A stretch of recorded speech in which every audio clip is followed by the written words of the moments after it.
오늘의 사연 시작합니다. 저는 이제 갓 돌진한 아들 하나 키우고 있는 평범한 주부입니다. 원래는 남편과 영세한 도매업을 하고 있었는데 아직 아이가 어려 현재는 육아에만 전념하고 있어요. 천성이 순하고 다정한 남편과 저를 똑 닮은 아들을 키우며 너무도 행복한 일상을 보내고 있죠. 이렇게 사연을 신청하기로 마음먹은 계기는 남편과는 너무도 다른 시어머니 때문이에요. 현재는 완전히 인연을 끊고 삽니다. 종종 남편에게는 연락이 오는 모양인데 저보다 남편이 더 단호해서 이번 돌잔치도 저희끼리 했습니다. 자세한 내막을 모르는 주변 친구들이나 직장 사람들은 저희 부부가 너무하다고 말을 하기도 합니다. 하지만 일단 그간 있었던 일을 모두 듣고 나면 다들 고개를 끄덕이더라고요. 그럼 한번 제 얘기를 들어봐 주시고 저희가 너무한 건지 아니면 그럴 만한 건지 판단을 좀 해주시면 좋겠네요.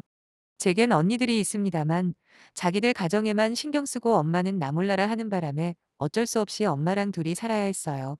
그래서 제가 버는 돈은 대부분 엄마와 저 이렇게 두 명의 생활비로 쓰이다 보니 연애할 생각조차 하지 못하고 매일같이 일에 치여 지냈거든요. 다행히 언니들도 자식 낳고 엄마가 되고 나자 그제야 깨달은 게 많았다며 매달 생활비를 보내주기 시작하더라고요. 그 후로 어느 정도 숨이 쉬어져서 참 좋았습니다. 그때 마침 남자친구도 없이 일만 하는 저를 불쌍하게 여겨왔던 친구가 소개팅을 주선해 주더라고요. 그때만 해도 전 별 생각 없던 게 딱히 누구를 만나고 싶다거나 연애를 하고 싶은 생각은 해본 적이 없었으니까요. 당연히 결혼은 언감생심 꿈도 안 꿨었고요. 늘 억척스럽게 살다 보니 제게 관심을 나타내는 남자들도 거의 없었죠. 그런데 제 사진을 먼저 본 지금 남편이 딱 자기 스타일이라고 호들갑을 떨며 꼭 소개해달라고 그랬다는 겁니다. 난생 처음 저를 여자로서 좋아하는 사람이 저는 싫지가 않더군요. 그래서 저도 남편 사진을 보게 되었는데 참 착해 보이는 인상이 좋았네요. 그렇게 소개팅을 하고 생각했던 것보다 서로 더 이성으로 끌렸고 딱 1년 연애하다 결혼했습니다. 물론 다른 사연들 속에 여러분들처럼 매달 엄마 용돈으로 50만 원씩 드린다는 이야기도 했고요. 저희 시어머니는 다행히 제가 친정에 용돈을 드리는 것에 대해선 별말 안 하셨어요. 집안에 돈이 좀 있으시거든요. 시아버지와는 5년 전 사별하셨는데 집도 자가로 두 채나 있고 시아버지께서 살아생전에 공무원으로 일하시면서 모아놓은 돈과 연금까지 나름 풍족한 상황이라 제 가정사를 들으시고는 친정엄마에게 용돈을 드리는 문제에 대해서는 단 한 번도 언급을 안 하셨습니다. 그 부분은 지금도 감사하게 생각해요. 갑자기 조금 죄스러운 마음이 드네요. 아무튼 그 외에 집안일 하는 걸로 사소하게 간섭하신 거나 저랑 남편 둘이 있는데 불쑥불쑥 집에 들어오셔서는 그냥 자고 가시는 적도 있긴 했습니다. 하지만 그런 부분들도 남편과 제가 좋게 말씀드려서 잘 해결되었고 그 후로는 많이 조심하셨고요. 그런데 문제는 다른 데 있었습니다. 다름이 아니라 저한테 무조건 아들을 낳으라는 고집은 그 어떤 말로도 설득이 안 되는 거예요. 그냥 말로만 아들아들 거리는 거면 무시라도 할 텐데 무슨 한약을 지어오신다거나 아니면 아들 낳는 날이라며 날짜까지 받아오시는데 솔직히 처음에는 그냥 따를까도 생각했어요. 하지만 제가 만약에 아이 입장이라면 어떨까 한번 상상을 해본 적이 있습니다. 모르겠네요. 제 판단이 맞는 건지는. 아무튼 제가 뱃속에 생긴 아이라면 그리고 딸이라면 엄마라는 사람이 아들 낳고 싶어서 한약도 먹고 갖은 노력을 다하면서 아들만 바라는 마음뿐인 걸 알게 되면 얼마나 속상할까 이런 생각이 드는 겁니다. 아마도 그 누구에게도 환영받지 못하는 그런 느낌이지 않을까요? 그런 생각이 드는 순간 한약이고 뭐고 다 먹기가 싫더라고요. 게다가 저는 진심으로 아들이던 딸이던 상관없이 그냥 건강하게만 자라주면 아무 욕심 없거든요. 오히려 남편이 여보 난 딸이 더 좋은데? 왜 옆집 보면 매일 저녁에 딸이랑 자전거 타잖아. 얼마나 애교를 떠는지 보는 내가 막 살살 녹더라니까. 진짜 딸 낳고 싶다라고 설레발을 치길래 제가 뭐라고 한 적도 있거든요. 뭐라는 거야 만약에 아들 나오면 어떡하려고. 그리고 더 중요한 건 뭐지 알아? 아직 임신도 안 했는데 무슨 딸 타령을 하는 거야. 잘한다 잘해. 어머님은 맨날 아들아들거리고 당신은 딸딸거리고.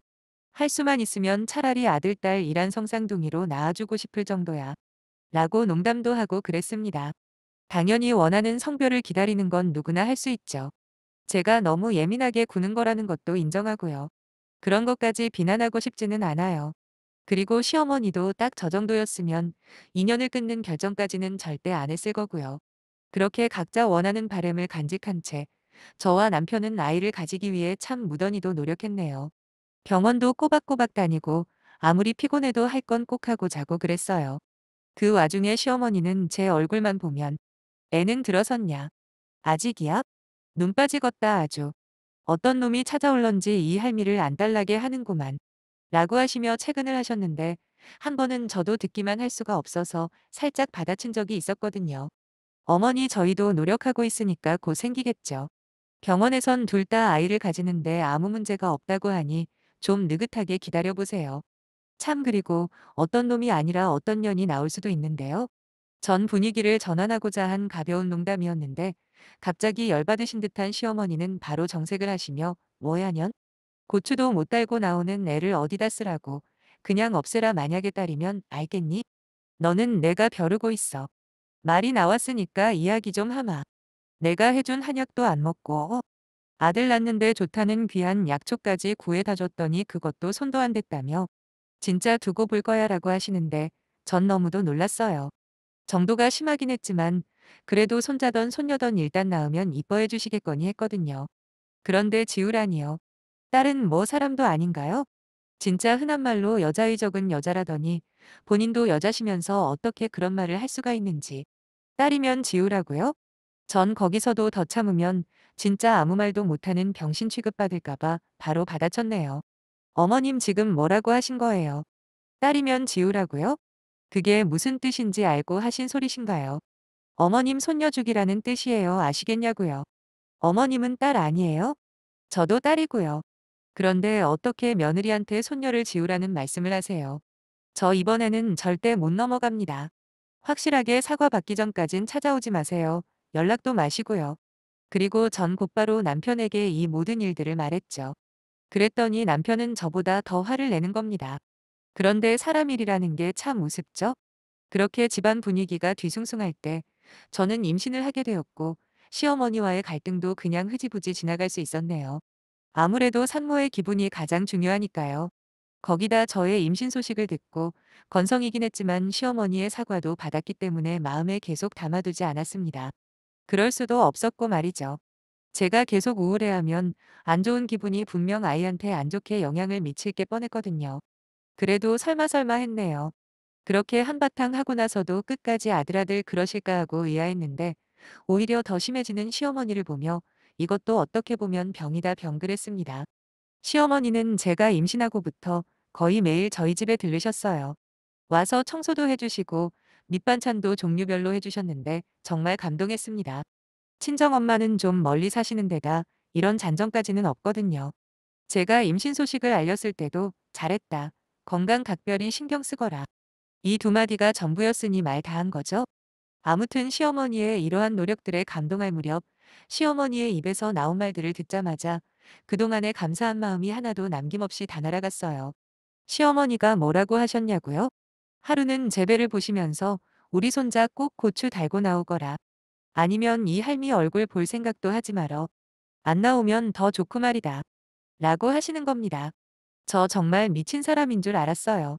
아니 제정신인 사람이라면 임신한 며느리 배를 보고 꼭 아들로 나오라고 만약에 아들이 아니면 얼굴도 안 본다는 말도 용납이 안 되는데 뭐라고요? 안 나오면 더 좋다니요. 당연하게도 이날도 또 어머님이랑 한바탕 했죠. 저번에 그렇게 난리를 쳤는데도 아직도 정신 못 차리시냐. 도대체 아들이 뭔데 그렇게까지 병적으로 집착하시냐. 이 정도면 심리상담이라도 받아봐야 하는 거 아니냐라는 말까지 해버렸습니다. 남편도 이번엔 절대 안 참는다며 다신 얼굴 안 볼 거라더라고요. 그리곤 전화번호도 즉각 차단했고요. 마음은 좀 불편했지만 이건 어디까지나 시어머니가 자초한 거니 스스로 책임져야 맞다고 생각했어요. 하지만 시간이 조금 흐르다 보면 언젠가 시어머니가 미안하다 사과를 하실 거라 믿었고 또 그래야 한다고 생각했습니다. 이때만 해도 시어머니와 평생 연을 끊을 생각은 전혀 없었어요. 진짜입니다. 세상에 부모 자식 연 끊는 거보다 힘든 게 어디 있겠어요? 아무리 선 넘는 발언을 하셨어도 그렇지 어떻게 쉽게 연 끊을 생각을 하겠습니까? 그냥 어머니가 먼저 사과하시면 저희도 못 이기는 척 손주 보여드린다는 핑계로 다시 찾아뵈려고 했습니다. 그런데 시어머니의 병은 생각보다 심각했더라고요. 때는 임신하고 드디어 병원에서 성별을 알려주는 시기였어요. 물론 그때까지도 시어머니와는 연락 안 하고 있던 상태였고 전 간절히 빌었습니다. 제발 아들이던 딸이던 상관없으니 어디 아픈 데만 없게 해달라고 말이에요. 당시에 기형아 검사도 같이 했었던 터라 전 성별보다는 아이의 건강이 더 걱정이었죠. 다행히 우리 아이는 아무 이상 없이 건강하다고 하더라고요. 물론 앞으로 해야 할 검사도 많고 변수도 분명히 존재했지만 그거야 나중 문제고 일단 아이가 무사하다는 사실에 전 감사했습니다. 그리고 이윽고 알게 된 우리 아이의 성별은 아들이었어요. 남편과 저는 가장 먼저 시어머니를 떠올렸죠. 그렇게 아들아들 하시더니 진짜 저희에게 아들이 생긴 겁니다. 참 신기하더라고요. 그리고 한편으로는 씁쓸하더군요. 그동안 시어머니가 돌을 지나친 발언만 하지 않으셨다면 지금쯤 같이 병원에 왔을 테고 그럼 얼마나 기뻐하셨을까 생각을 하니 시어머니가 안쓰럽다가도 어차피 그 모든 게 본인이 자초한 건데 어쩔 수 없는 거 아닌가 뭐 그렇게 복잡한 마음으로 남편과 집에 돌아왔습니다. 며칠 동안을 고민하고 또 고민했어요. 이대로 아이의 성별을 알려드리면 당연히 시어머니는 분명 형식적으로라도 사과를 하실 테고 그러면 다시 좋은 관계가 될 거라는 건 알고 있었지만 과연 그게 의미가 있을까 하는 의구심도 들더군요. 혹시라도 딸이었다면 그럼 시어머니는 어떤 반응을 보였을까? 그래도 자기 아들이 낳은 자식이니 마지못해서라도 이뻐해주지 않을까? 말로는 지우라는 무서운 소리까지 하셨지만 그래도 속내는 다르지 않을까? 이런 별별 생각에 밤에 잠도 오지 않더라고요. 아들이라는 소리에 저희 친정엄마는 밝은 웃음을 보이시며 그래, 잘됐다. 엄마도 딸만 셋을 낳았는데 너라도 아들을 낳았다니 다행이구나. 너는 그래도 나랑은 달라서 이 무뚝뚝한 엄마보다는 훨씬 좋은 엄마가 될 거야. 이쁘게 잘 키우거라. 라고 하시며 축하를 해주시는데 별말 아닌데도 눈물이 핑 돌 정도로 감동을 받았어요. 이제 남은 건 시어머니뿐이었죠. 어떻게든 해결을 해야지 지금처럼 계속 지낼 수는 없다고 생각한 저는 남편에게 말을 했습니다. 여보, 이번 주에 어머님 한번 찾아뵙고 올까? 언제까지 이런 식으로 어머니랑 연락 안 하고 살 수는 없잖아. 그리고 어머님이 그렇게 원하는 아들이라고 말씀드리면 정말 좋아하실 거야. 왠지 좀 씁쓸하긴 하지만 말이야. 그러자 남편도 자기 역시 그렇다고 자기도 엄마랑 이런 식으로 지내는 게 좋은 건 아니라고 하면서 그렇다고 해도 제대로 된 사과도 못 받은 채로 다시 연락하고 지내는 것도 뒷맛이 영 개운치가 않다고 하는 겁니다. 그러면서도 이번 주에 찾아뵐 거라고 하는 남편은 저보고는 오지 말라고 하더라고요. 그때 한창 입덧이 올라와서 고생 중이었거든요. 그런데 갑자기 남편이 그러는 겁니다. 딸이라고 말씀드리면 어떤 반응을 보이실까? 라고 말이죠. 솔직히 재미있을 것 같다는 생각을 하지 않은 건 아니지만 이상한 소리 하지 말라 하고 그냥 넘어갔네요. 그냥 하는 소리겠거니 했거든요. 드디어 시가에 방문하기로 한 주말이 왔고 남편은 잘 다녀오겠다는 문자를 남기고 출발을 했는데 글쎄 시어머니 댁에 다녀온 남편이 입술에 피를 철철 흘리면서 들어오는 게 아니겠어요? 저는 깜짝 놀라서 아무것도 할 수가 없었고 손가락 하나 꼼짝 못 하겠더라고요. 제가 원래 피 공포증이 심하거든요. 지혈을 하면서 들은 남편의 이야기에 전 경악을 금치 못했네요. 남편이 시어머니 댁에 도착하자마자 여전히 화가 안 풀리신 어머니께서 왜 왔냐는 한마디만 남기시고 쳐다도 안 보더랍니다. 그래서 남편이 우리 아이 성별이 나왔다고 운을 떼니 남편 말이 끝나기도 전에 눈을 반짝이며 물어보시더래요. 그래 아들이지? 내가 뭐랬니 무조건 아들이라고 하지 않든. 아이고 경사났네. 조금의 반성도 없이 좋아하는 모습을 보이는 시어머니가 갑자기 너무 얄미워서 남편은 자기도 모르게 딸이라는데요 라고 했답니다. 시어머니는 순간 정색을 하시면서 딸? 한마디를 남기시고는 한동안 아무 말도 없이 그냥 얼어붙으시며 가만히 앉아 있길래 남편은 과연 어머니가 어떻게 반응을 보일지 궁금하기도 하고 언제쯤 사실을 밝힐지 타이밍만 보고 있었는데 그때 시어머니의 입에서 나온 말은 남편의 머릿속을 하얗게 만들었다더군요. 지워라. 괜히 낳아봐야 니 마누라 몸만 버려. 차라리 지금 지우고 다시 애가 지거라. 아니 남들은 쉽게도 가진다는 아들 하나 못 낳니? 너나 니 마누라나 한심하다 한심해. 남편은 순간 머리를 크게 한 대 맞은 느낌이 들었죠. 또다시 애를 지우라는 막말을 할 줄은 몰랐던 겁니다. 엄마 정말 왜 그래요? 도대체 아들이 뭐길래 그놈의 아들병에 걸려서는 자기 손주를 지우라는 말까지 하시는 거예요? 그리고 딸 아니에요. 왜 그랬는지는 모르겠지만 그냥 엄마가 어떻게 나오나 궁금해서 거짓말했어요. 그건 죄송해요. 하지만 이제 다시는 얼굴 볼 일 없을 겁니다. 엄마도 손주 볼 생각하지 마세요. 이미 마음으로 두 번이나 죽인 거나 마찬가지잖아요. 분노로 가득 찬 남편이 실컷 쏟아내고 그렇게 집을 나오려는데 시어머니가 벼랑간 쌍욕을 하시며 재떨이를 던지셨고 남편의 입술에 정통으로 맞아버린 거예요. 시어머니는 집에서도 담배를 피시는 분이거든요. 혹시 아시는 분이 계시는지는 모르겠지만 플라스틱으로 만들어진 도너츠 모양의 재떨이 말이에요. 한 20년 넘게 그것만 쓰십니다. 아무튼 입술이 다 찢어진 남편은 충격을 받아 병원에 들를 생각도 못하고 곧장 집으로 온 거죠. 제가 너무 놀라서 꼼짝도 못하고 가만히 서 있기만 하자 남편은 임산부한테 못 볼 꼴을 보여줬다며 계속 미안하다 사과를 하는데 전 아무것도 들리지가 않더라고요.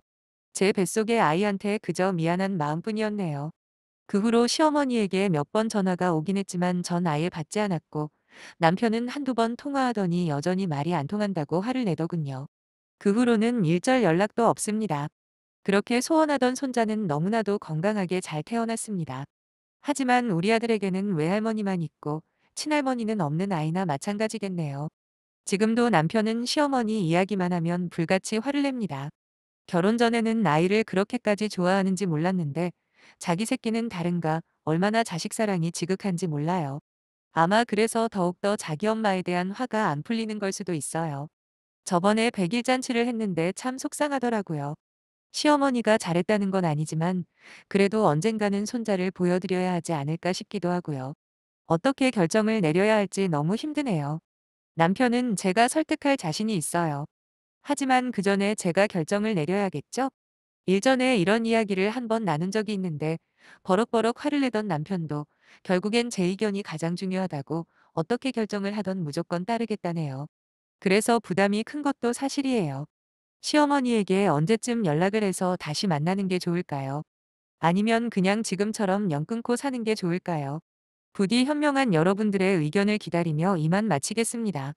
감사합니다.